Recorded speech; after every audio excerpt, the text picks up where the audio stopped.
Il est l'heure du journal sur la télévision togolaise. Madame, Monsieur, bonsoir et voici les titres de cette édition. Mention très bien au cacao togolais à Amsterdam, aux Pays-Bas. C'était lors des awards de l'excellence du cacao zone Afrique et océan Indien.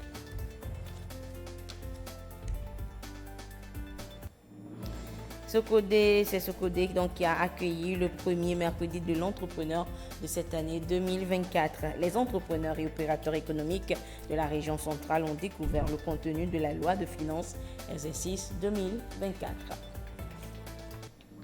Et puis c'est parti pour 2 ans de formation pour la deuxième promotion des élèves des écoles normales de formation des professeurs d'école. Un passage obligé pour une éducation de qualité au Togo. Voilà pour les titres de cette édition unique ce dimanche et pour cause. L'actualité est donc marquée ce dimanche par le sacre de la Côte d'Ivoire. La Côte d'Ivoire, sacrée championne d'Afrique. Les éléphants ont battu les Super Eagles du Nigeria par 2-0 en finale, mettant ainsi fin à la Coupe d'Afrique des Nations édition 2023.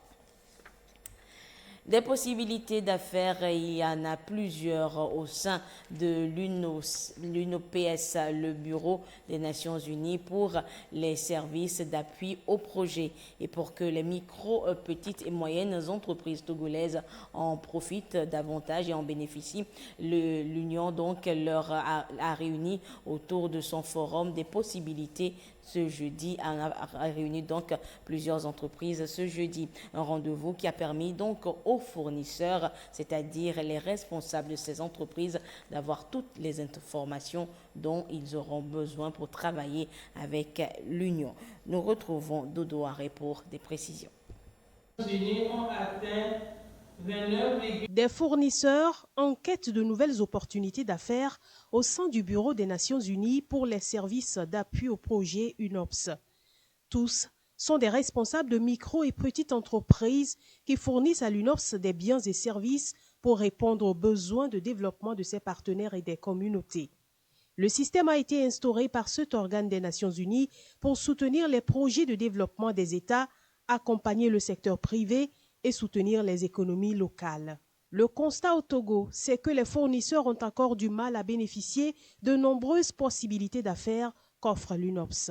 On trouve dommage d'être ici au Togo et quand il y a donc des appels d'offres, que ce soit donc des fournisseurs étrangers qui compétissent et qui gagnent donc les marchés en défaveur des fournisseurs locaux du Togo. Et ça a été quand même un facteur déterminant pour pouvoir donc organiser ce forum et donner la chance quand même aux fournisseurs locaux de pouvoir participer à tous les appels d'offres, que ce soit au niveau local, que ce soit au niveau international.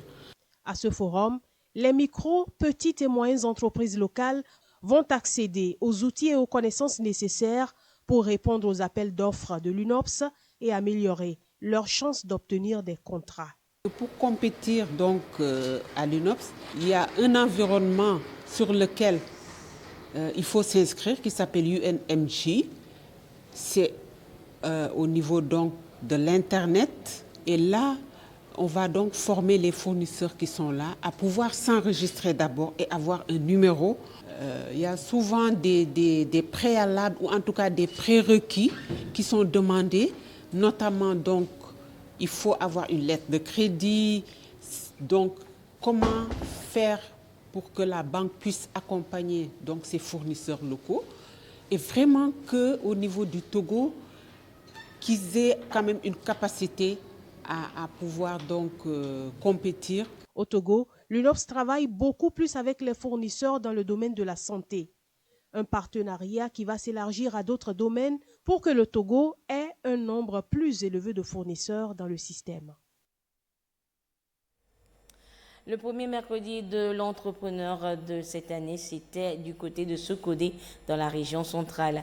La NPGF a entretenu les opérateurs économiques de la région sur la loi de finances exercice 2024 et ceci pour leur permettre d'éviter des risques fiscaux cette année. Désiré Aloy. L'Agence nationale de promotion et de garantie de financement des petites et moyennes entreprises ANPGF travaille à anticiper les risques fiscaux. À Sokodé, l'agence partage avec les PME-PMI le contenu de la loi de finances exercice 2024 afin qu'elles se conforment à la loi et éviter les erreurs. L'objectif visé est de décrypter et d'entretenir les opérateurs économiques sur les mesures fiscales contenues dans la loi de finances 2024. Cette loi de finances qui est en vigueur depuis janvier 2024 impacte les activités des entreprises togolaises. C'est pourquoi il est important que les opérateurs économiques, les entrepreneurs puissent la comprendre, puissent la maîtriser afin de s'y conformer. 49 articles de cette loi ont été visités. La loi de finances 2024 a introduit des mesures d'accompagnement pour soutenir les entrepreneurs qui exercent dans l'agriculture et dans les BTP, bâtiments et travaux publics. Nous avons le matériel agricole qui est encore exonéré, le matériel des bâtiments et travaux publics qui est encore exonéré. Les petites et moyennes entreprises sont au cœur de l'économie. Et il est très important que ces entreprises soient au parfum des nouvelles dispositions. Que faire pour éviter les redressements fiscaux? Donc, nous allons essayer de former ces petites et moyennes entreprises sur les erreurs à ne pas commettre pour tomber sous le coup de la loi. Ce sont des ajustements techniques. La loi de finances exercice 2024 est alignée sur les priorités conformément à la feuille de route gouvernementale. Et je vous le disais en titre, cette semaine, le cacao togolais a été célébré du côté d'Amsterdam aux Pays-Bas. Et c'était aux Awards de l'excellence du cacao, zone Afrique et océan Indien. Carmen Madjiakakpo nous en parle. Le cacao togolais a l'honneur au concours Cocoa of Excellence édition 2023. Le Togo est le seul pays qui a remporté le prix or dans la zone Afrique et océan Indien à Amsterdam aux Pays-Bas. Le lauréat Komi Aziagé de la coopérative Scoop Ikpa, préfecture de Wawa, a été qualifié de producteur d'excellence par le jury. Le Togo a également été honoré par une médaille d'argent remportée par Komlan Yebo de la coopérative Echonegnon de Tove Ati, préfecture de Kloto, et la médaille de bronze est allée à Kossi Gezere, producteur individuel résident à Dante Kopé, préfecture de Wawa. Ces récompenses contribuent à promouvoir les producteurs de cacao et à valoriser leurs efforts pour produire des fèves de cacao de haute qualité. Ces résultats renforcent la bonne image que le chef de l'État, Faure Sozimna Singbe, président de la République, a su donner au Togo à l'étranger. Ils sont le fruit de l'importance que le gouvernement togolais accorde à l'agriculture en général. C'est le chargé d'affaires de l'ambassade du Togo en Belgique qui a représenté le Togo et réceptionné au nom des lauréats les 3 prix. Les résultats de ce concours honorent une fois encore la qualité très appréciée du cacao togolais à travers le monde. Ils rappellent le triplé déjà obtenu par le Togo lors de l'édition 2021. Ces prix viennent une fois encore à prouver que ce qui crédibilise plus le Togo à l'international en matière de cacao n'est pas le volume de production, mais la qualité de ses produits. Ceci démontre le remarquable travail accompli par le comité de coordination des filières à café-cacao, CCFCC du Togo, dirigé par Anselme Gouton.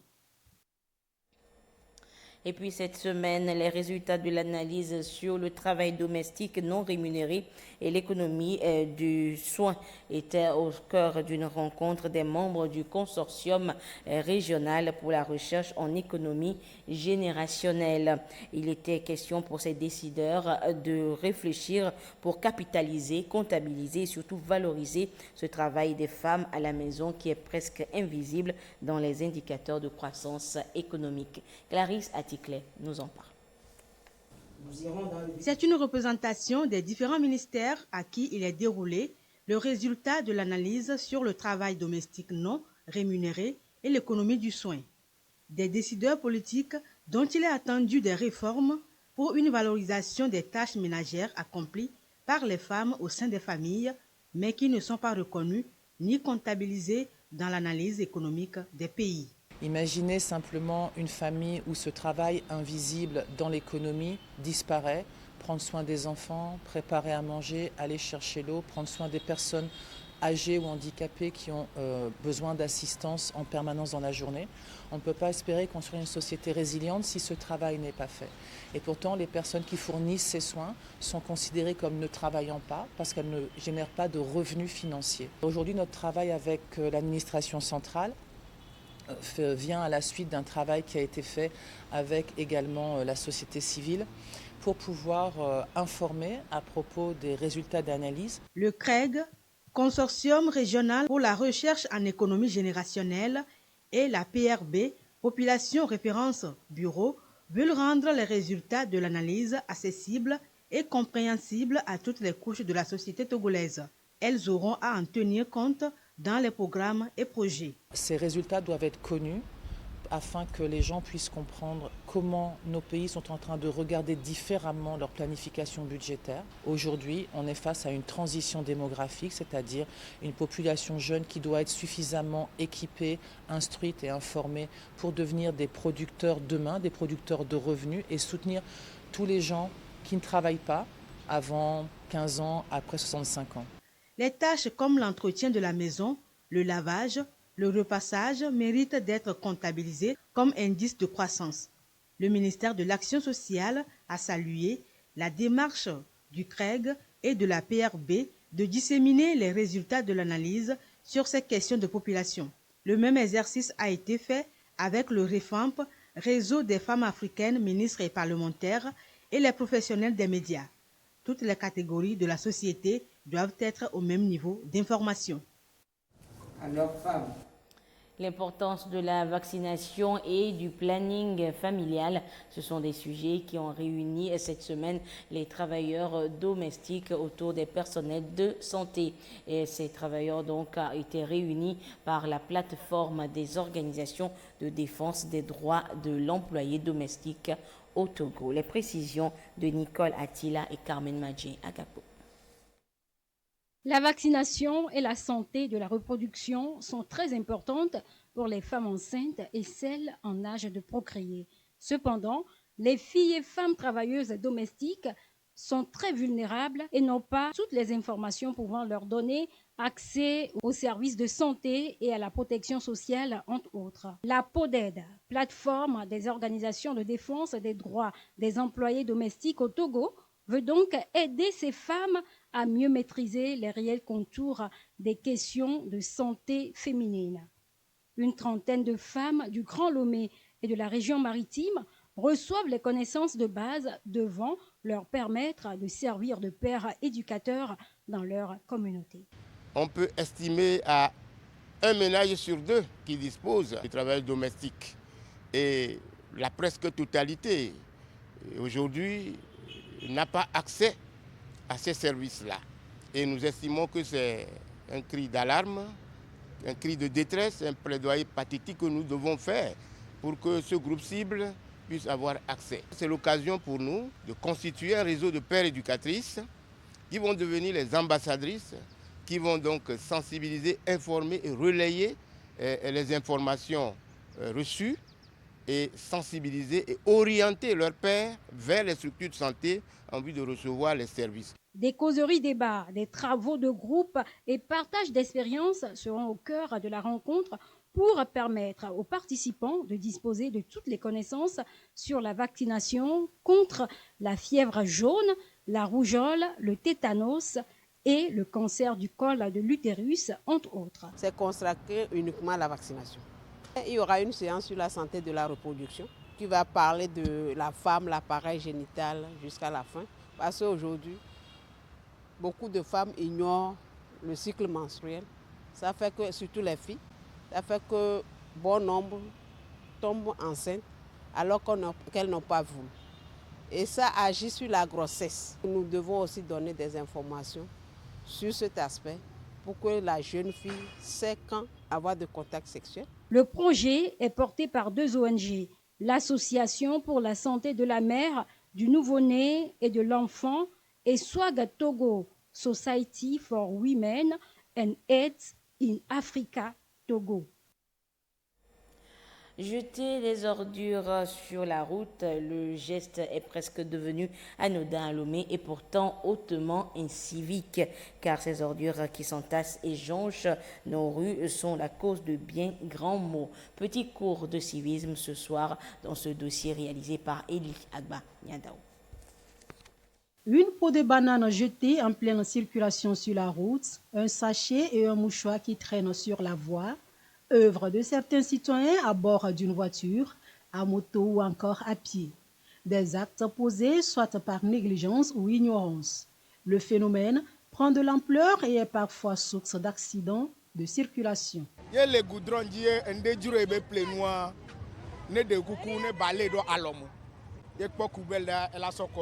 Alo nele yedo ahome kwa elaso do ebe kubel me ta ela kpere mi antina mi abe edua me la ko akoruto wa no lebe na wa ba do akoru sasa ya me player no so chasse ne yedu kwa elaso do chasse ame ne ba so do kubel me ne passenger do ho ame mi le ya no le dunwa no le nusia donc afile le ho ame ne o dunwa wo so na so do na me et ne nyenton on voit au trop mener avec on va me donner ça dans nos poubelles mais munyo be na ne mi le ye mi avait passé jolo wa me o le dunu kwa so no so dangbero moto dodio elle produit villa menani. Entre négligence et ignorance, il y a bien d'autres qui en sont conscients. Les poubelles sont aujourd'hui présentes à différents endroits pour accueillir ces déchets. De voir les gens quand ils boivent, ils jettent sur la route. Selon moi, ce n'est pas bon. Désormais, quand je bois, je garde les sachets. Si je trouve des poubelles, je les mets. Un jour, j'ai vu quelqu'un qui a mangé banane et jeté sur la route.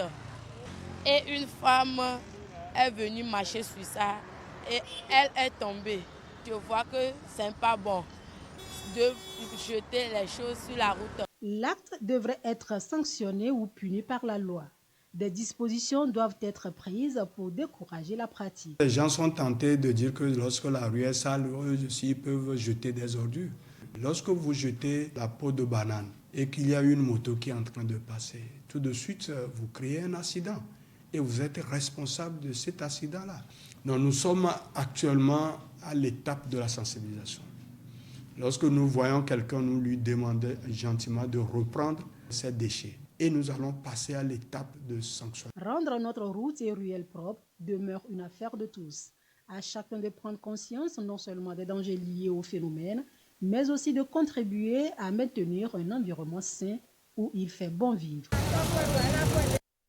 La formation de la deuxième promotion des élèves des écoles normales de formation des professeurs d'école a démarré cette semaine sur toute l'étendue du territoire national. Et c'est le ministre en charge des enseignements primaires et secondaires qui a lancé officiellement cette rentrée du côté de Sotobois. Le compte rendu de Désiré Aloy. Dans cette salle de l'école normale de formation des professeurs d'école de Sotobois, de nouveaux admis, filles et garçons, au dernier concours d'entrée à l'ENFFPE. Une formation s'ouvre donc à eux. À terme, ils seront aptes, qualifiés pour exercer la fonction enseignante. Un profil requis pour les pratiques de classe dans l'objectif de relever le défi dans le secteur. Le ministre en charge des enseignements primaires et secondaires, le professeur Doji Komla Kokoroko, a fait le déplacement de Sotobois pour lancer officiellement cette formation qui démarre dans toutes les ENFPE du pays. Vos différentes interventions m'amènent à vous dire simplement que vous nous donnez envie d'en faire davantage pour les écoles normales. C'est la raison d'ailleurs pour laquelle, en venant ici, le gouvernement sous l'autorité du président de la République a décidé de doter toutes les écoles normales de matériel informatique et surtout de matériel de visioconférence. Vous avez fait un bon choix, celui d'être des normaliennes et des normaliens. La particularité aussi d'être normalien, c'est que vous devenez les serviteurs de l'esprit, ce qui fait de vous des adversaires de la matière. Et en écoutant l'hymne normalien, j'ai retenu que vous êtes des combattants pour l'éducation. Vous êtes des combattants pour l'excellence et vous êtes des combattants pour la patrie. Le gouvernement togolais opte pour un enseignement de qualité. Des réformes sont engagées pour atteindre cet objectif. Ces 420 nouveaux élèves enseignants ont 2 ans de formation assortis d'un diplôme qui leur ouvre les portes de l'enseignement dans le public et privé. Ils sont de la 2e promotion après les réformes. Nous les promettons que nous serons assidus ponctuels à toutes les séances de cours afin de donner un bon résultat à la fin de la formation. Avec l'arrivée du ministre pour lancer cette rentrée, nous sommes vraiment motivés. Ça va donner plus d'engouement pour pouvoir s'y mettre au travail afin que notre promotion soit la meilleure. L'assiduité, la discipline des mots d'ordre pour réussir. L'école togolaise a de l'avenir et cet avenir passe aussi par eux. Il leur appartient alors d'œuvrer pour l'atteinte des objectifs. L'enjeu de l'enseignement de qualité prôné par le gouvernement togolais. Et le ministère de l'Enseignement technique prépare, lui, la 3e édition de la semaine de l'enseignement technique et de la formation professionnelle. Et afin de mieux organiser l'événement, une délégation du département ministériel effectue une tournée d'échange avec les acteurs des différentes régions pour recueillir leurs avis. L'étape de la CARA avec Nestor Mousso. Après février 2022 et mars 2023, le ministère de l'Enseignement technique va renouveler cette année l'expérience de la semaine de l'enseignement technique et de la formation professionnelle. C'est dans cet esprit qu'une délégation de ce département a entrepris une tournée dans les régions à la rencontre des acteurs en vue de mieux préparer la 3e édition. Ici, c'est l'étape de la région de la CARA. L'objectif de la semaine de l'enseignement technique et de la formation professionnelle est de restaurer le secteur dans ses missions et attributions et d'attirer le public vers les formations qui ouvrent la voie à l'emploi. Pour la délégation en tournée, les 2 premières éditions ont permis d'enregistrer des résultats tangibles. Nous constatons que les jeunes talents se font voir et nous constatons également que sur le terrain, la mise en œuvre de la formation en alternance et la mise en œuvre du projet de placement des apprenants et apprenantes en stage en milieu professionnel ont permis d'améliorer sensiblement la qualité de la formation. Avant le déclenchement du processus d'organisation de la semaine de l'enseignement technique, les filles étaient très rares dans les filières industrielles, technologiques, agro-silvo-pastorales. Avec les 2 éditions passées et un accent mis sur les sensibilisations, les journées portes ouvertes et surtout le concours talent, les filles sont aujourd'hui présentes dans les filières autrefois réservées par erreur aux garçons. Et elles excellent bien. La semaine de l'enseignement technique et de la formation professionnelle va se dérouler du 15 au 24 février et va connaître plusieurs étapes. Elle sera organisée au niveau de chaque établissement, puis au niveau préfectoral, ensuite à l'étape régionale et enfin à l'échelle nationale. En attendant le démarrage officiel de cette semaine de l'enseignement technique à Lomé hier samedi, c'est une compétition sportive interscolaire et une caravane de sensibilisation qui ont annoncé les couleurs de l'événement. Karine Olanlo. Le temps de quelques consignes et top départ pour la course interscolaire marquant la 3e édition de la semaine de l'enseignement technique et de la formation professionnelle. Des 3 établissements scolaires en compétition, Nanewoto Richard du lycée d'enseignement technique et professionnel de Lomé sort vainqueur. Le sport est l'un des meilleurs canaux pour véhiculer les informations, étant donné que au cours de la célébration, nous aurons à parler du sous-secteur comme nous l'avons fait dans les 2 précédentes éditions. Nous aurons à faire des sensibilisations, à parler de nos offres de formation et de tous les avantages pour le public à s'orienter vers les formations techniques et professionnelles, porteurs ou qui forment vers l'exercice d'un métier. Ce footing matinal n'était pas la seule activité inscrite au programme du jour. Une caravane de sensibilisation a sillonné les artères de Lomé, de Décon jusqu'au lycée d'enseignement technique et professionnel de Lomé, en passant par la Colombe de la Paix. Lors de cette célébration, il y a des journées portes ouvertes, il y a des sensibilisations, il y a également des concours talents qui permettront à nos jeunes apprenants et apprenantes de faire valoir leur talent. Et donc, à l'issue de ce concours, 50 lauréats seront primés comme aux précédentes éditions. Et en dehors des prix qu'ils recevront à une soirée, des lauréats qui est à l'agenda de la célébration également.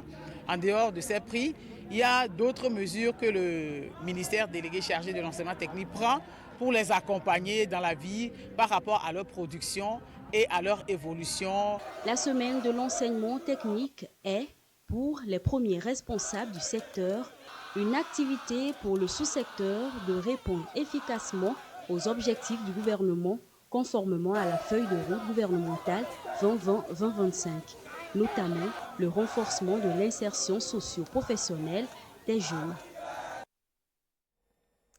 Et voilà, ainsi se referme ce journal. Merci de votre fidélité à la télévision togolaise.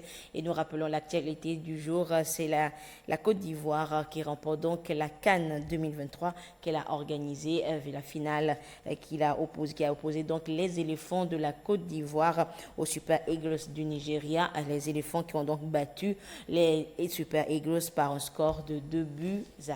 Félicitations à la Côte d'Ivoire. Excellent suite de nos programmes. Au revoir.